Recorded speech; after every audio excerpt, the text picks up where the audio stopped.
know what, sometimes I feel like the luckiest man alive. It is so still and so beautiful here. As long as you don't look at the huge plume from the nuclear power station. You just hear Alf getting excited. He's off on a walk with Mrs. Yakko. I haven't been paddling since I did a little cheeky one for the channel because my bike was broken.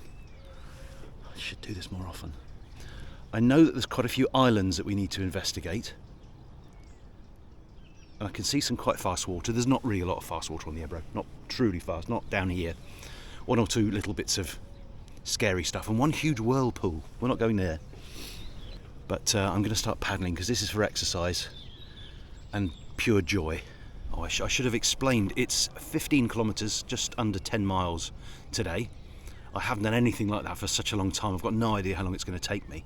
A lot of it is down to how fast the river's flowing, obviously. A lot of it is very, very still. I don't think I've got a headwind, which is a horrible thing.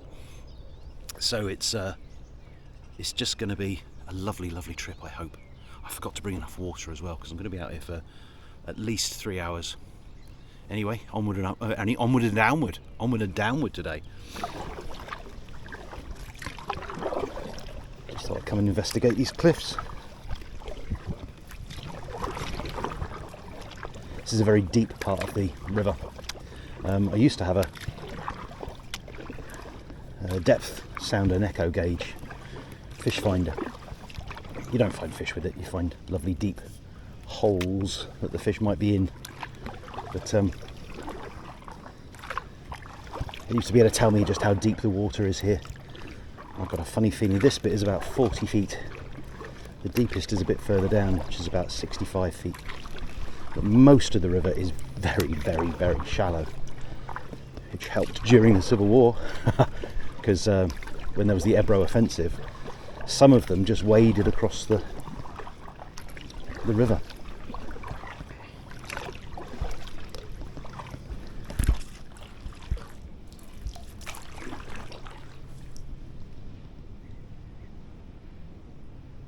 Pretty gorgeous morning, isn't it? A bit of light haze just to take the heat out of the sun. What I find almost distressing is that there's this huge, beautiful river. It's got fantastic fishing. It is stunningly beautiful. It's the middle of August and I doubt I'll see anyone else on the river today. Anyone at all. Must have had a problem with flooding behind this because this is a huge breakwater that sits out into the river. I'll show you on a map. And behind I can hear bee eaters. Let's hope we see some. They're the most stunning, crazy birds. For Europe, they're very extreme. There they go. You won't see them. Looks a nice fishing spot there. Someone's prepared. Because this is a huge, now a big bit of dead water because of the breakwater they built. So there must be some really good farmland here. Oh, it's getting noisy with bee eaters now.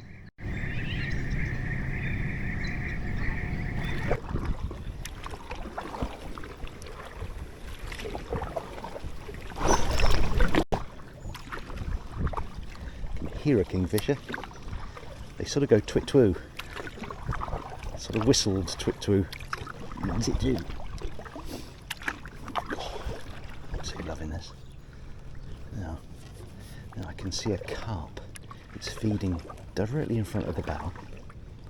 Can you see its fin breaking water? Can you see that? It's just humping the... I don't mean literally like sexually. I just mean he's making the weed hump. We should get a big splash out of him because it's going to go right over his head. It's quite big, can you see it? Right in front of the boat now. He's going to see us any second. Big splash. Hello, mate. Hey. My hand was in the way. Oh dear. Common carp, probably about 10 or 12 pound, I suppose. Beautiful uncaught river fish they have here. Uncaught because there's so few anglers. Nice for the fish. Now, here we've got a little island to go around, so of course we must. I do love going down these side channels. It just seems so much more exciting. It also feels a little bit like Vietnam. I don't know why I say that. I think too much apocalypse now. But if you're watching Bubba, do you agree? Does it feel like you're going into the Mekong Delta or something? It's a fig tree. They're not ready. Because that would be quite a cool shot, wouldn't it? Plucking figs as I paddle downstream. That was a pretty little island. I like that one. There are female mallards. I love the sound that ducks make. I love the way they walk. I love their sound. It's one of those things in life which is just designed to make you smile. So we're just entering the Pass Lhasa, which, as you know, the only way you could navigate upriver is by being dragged by donkeys. Ass.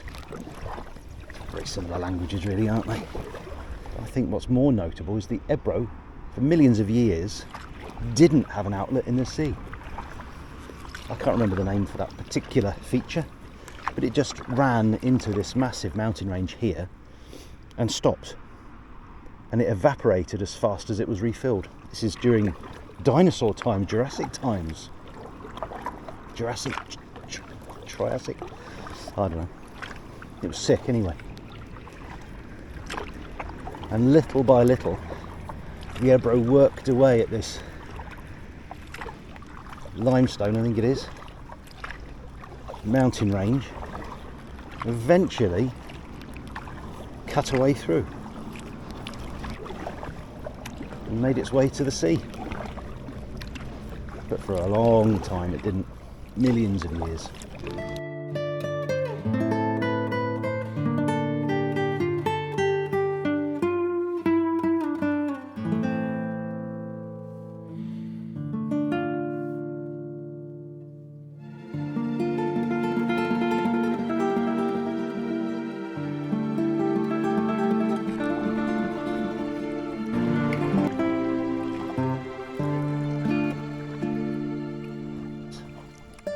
Coot. That looks like a dead end. Ooh, no. I think there's a way through. I do. I have to run out of river on that side. Don't want to get caught up against that, like I say. Stringer.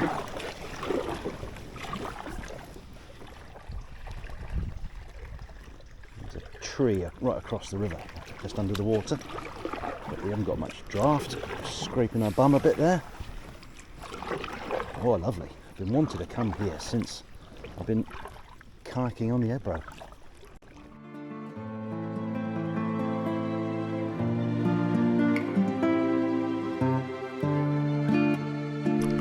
Oh, I'm very happy about this.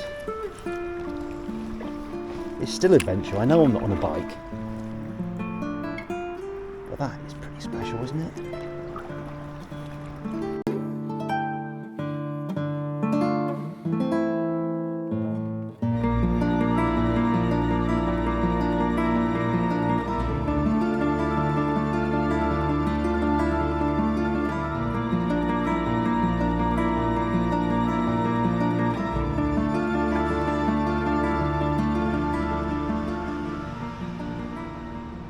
I live here. I used to fish for catfish from this boat. It was very exciting. The biggest one I had from this boat was approximately 110 pounds. I wasn't going to get it into the boat to weigh it, but I used to do a lot of fishing with Pete, and we did catch an awful lot of 100-pounders, all the way up to 151. So you did get used to, you know, you could have a good guess as to their size. And I had two over 100 with on this boat. It's exciting or terrifying, depending on how you want to look at things, because they're sort of 6-7 feet long, incredibly powerful fish. And the first big one that I caught dragged me just over a mile downstream.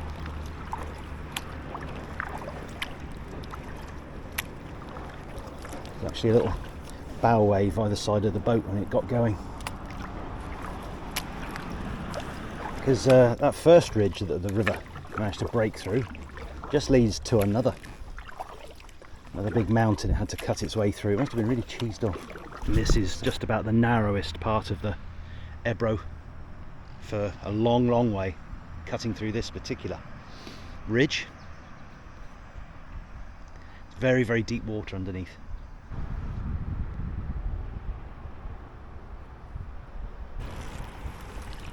I suddenly realised that the view would be an awful lot clearer in this direction, but I'm not going to paddle backwards the whole way.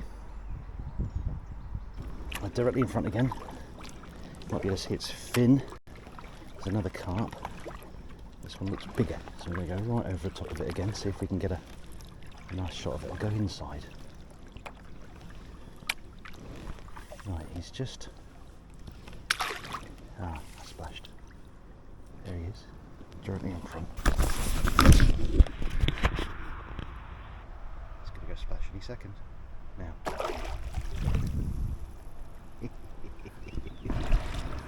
I've had some complaints from viewers about my videos. I spend too much time with the camera on my chest, and you want to see me. Are you kidding? Come on, you're going to get a couple of seconds of me. You'd rather see me than see this? Loonies.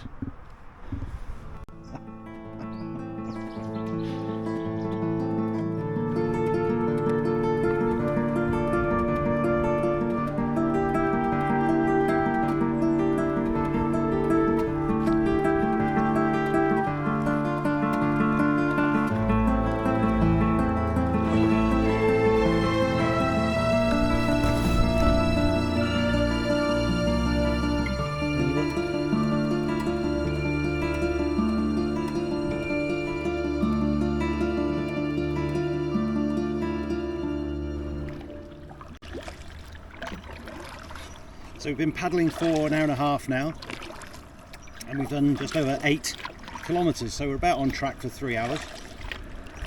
And this used to be the main railway line between Barcelona and Madrid, would you believe? By way of Zaragoza. And this is the one we've caught a couple of times on our adventures, and we no doubt will be doing so again. It's such a resource having a railway right in your hometown. It's fantastic. Directly in front of us there's some rough water, and that's the base of the old bridge. The old bridge used to have different spans. That got blown up during the war, but they left that in the river, and it's incredibly dangerous to boats. I want to go right over to them, and then I'll be able to show you what we're talking about. There we go. So you don't really want to be running over that. Certainly in a boat. In a kayak you just sort of get a bit of a... No, you'd probably get knocked about with it actually. And I do remember now... Oh, hold on. Oi, oi! Nothing. I was going to tie us up to that pillar there and drop the camera down on a line, because the water here is deep and it's full of fish. It really is. There's chub and barbel and zander and catfish and carp all there. And when it's on a really clear day and you're fishing there, you can look down and just see hundreds of fish. But now it's going to get very shallow, and we're going to go through this to the right hand side of this island. It's very lovely. But I've run aground here in the kayak. We've got an absolutely perfect amount of water today. It's not so high that it feels in any way dangerous, but it's high enough that you can actually go around most of the island. You can cycle across that as well. It's a Strava segment. It's really narrow, and if you've got wide bars, it feels very dangerous. Let's turn around so I can show you our lovely island. So there's a little island on the left. It gets completely inundated when the river's up.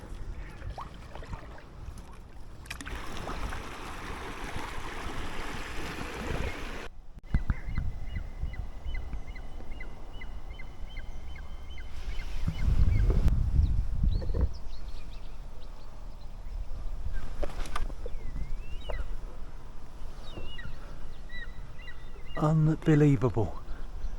3 booted eagles. That has to be in shot. Absolutely fantastic. Look at them.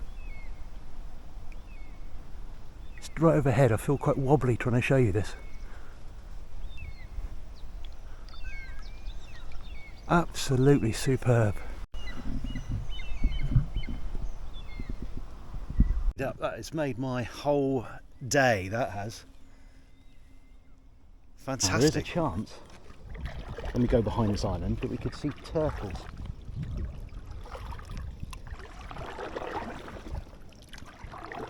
At least 2. Well, at least 1. Hey, Jamie.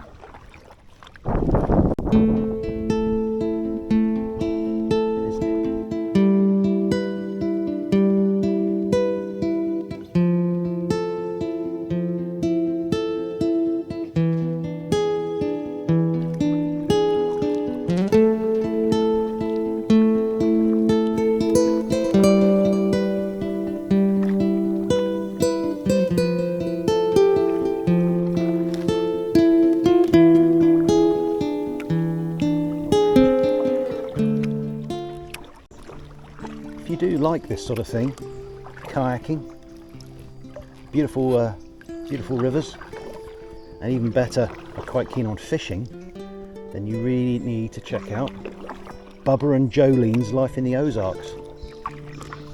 My mate Bubba.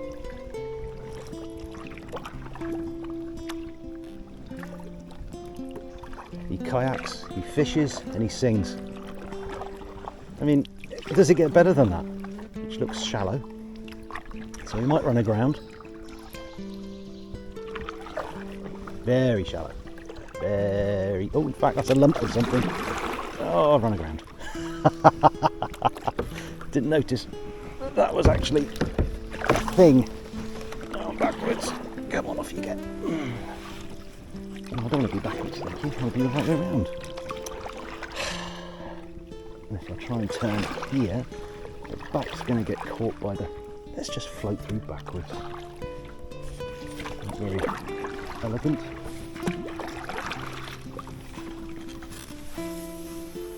And I've done so well getting around that tree a minute ago. Well, you get to see a lovely view of what we came through. And I've had to walk all the way through here, dragging the boat before now. I won't have to do that today, which was an unexpected pleasure. Well, I knew it was going to be lovely, I didn't know I was going to make a film of it. Well, I'm a little bit nervous about doing this. And there's not really anything to see, but I have to try, don't I? At some point, I have to stick this camera in the water.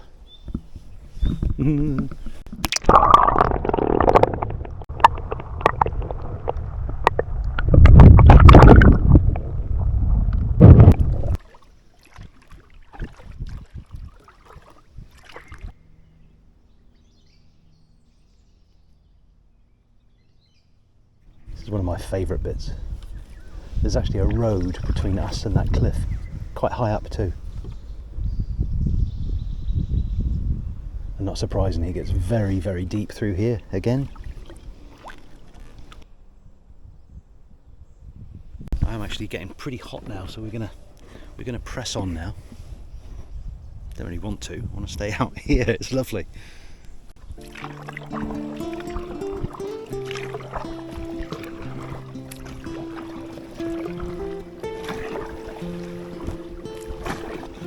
Few choices here. Got some islands to get around, and then we're back into the main flow, and then it's just a long straight drag down to Moronova where we're getting out. You can hear the golden oriole.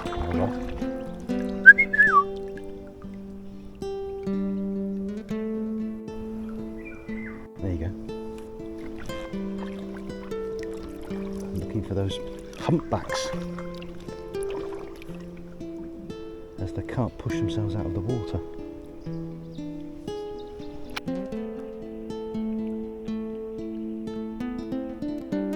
I've just found out that Mrs. Yakko is already at the pickup point, and I'm a little way away, and we've got an upstream wind, which is not supposed to be here, so it's going to be quite hard work. Kingfisher 16 and Moradebra. You can tell it's Moradebra because of that. And I can already see Mrs. Yakko there waiting. She's a good one, let me tell you. She is a good one. There's a few other kayakers waiting as well. So I'll leave the last of this footage to her. If this becomes a full video, thanks for watching, and I'll see you on the next one.